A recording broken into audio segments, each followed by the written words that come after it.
FC Barcelona generates over €800 million in annual turnover.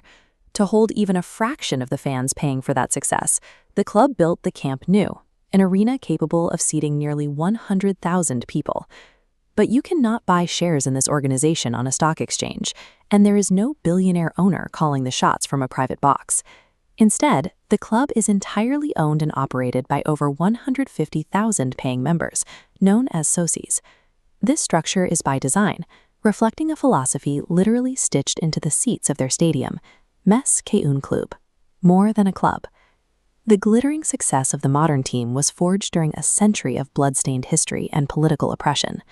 In the 1930s, the Spanish Civil War tore the country apart, ending with the rise of Francisco Franco's authoritarian regime. Franco sought to centralize power by aggressively suppressing regional identities. In Catalonia, the regime outlawed the public use of the Catalan language, banned the regional flag, and brutally punished signs of separatism. With the streets heavily policed, locals found a loophole in the stands of their football stadium. Tens of thousands of people could gather, smuggle their language into the chants, and wave their colors in relative safety. The stakes of this defiance were deadly. In 1936, fascist soldiers captured and executed FC Barcelona's sitting president, Josep Sunyol. Meanwhile, Franco openly embraced Real Madrid, turning the team into a diplomatic tool for his government. Matches between the two cities quickly morphed into proxy battles for cultural dominance. By the mid-20th century, donning the blue and garnet stripes was a political act. The club operated as the unarmed army of Catalonia, fighting a daily war for cultural survival on the pitch. On a rainy Sunday in 1951, fans leaving the stadium refused to take the tram home. They walked in the pouring rain to support a massive citywide strike, stunning local authorities and proving the club's capacity for mass civil disobedience. 2 decades later, that reputation attracted Dutch superstar Johan Cruyff. When he signed in 1973, he publicly declared he chose Barcelona because he refused to play for a club associated with Francisco Franco. Cruyff arrived as a legendary player, but his true impact came later as a manager.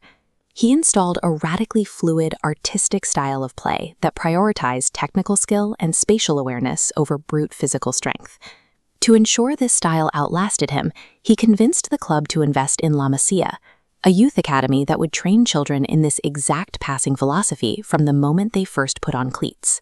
Cruyff institutionalized this technical identity, ensuring every youth player learned to treat the ball as an instrument of expressive defiance. The ultimate payoff arrived in 2008 when La Masia graduate Pep Guardiola took over as head coach. This diagram illustrates the tactical system Guardiola perfected, known as tiki-taka. It relies on rapid, short passing, constant movement, and geometric triangles to completely monopolize possession of the ball. The system overwhelmed opponents. In 2009, the team won La Liga, the Copa del Rey, the Champions League, both Super Cups, and the Club World Cup, 6 major trophies in a single calendar year. The following year, the entire podium for the Ballon d'Or, the award for the best player on earth, was occupied by Lionel Messi, Andrés Iniesta, and Xavi. All 3 were products of La Masia. A club built on regional defiance and homegrown talent was now dismantling the most expensive, heavily funded teams on the planet. This chart shows the catastrophic decline of the club's finances under recent administrations. Years of profligate spending and mismanagement compounded, leaving Barcelona with a gross debt of over $1.4 billion by 2021. The math became inescapable.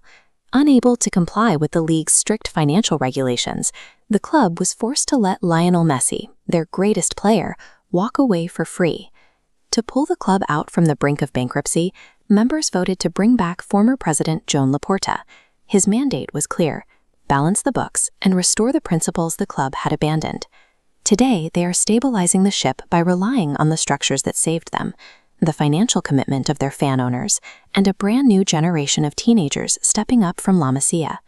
81 domestic trophies are secondary to the club's actual longevity.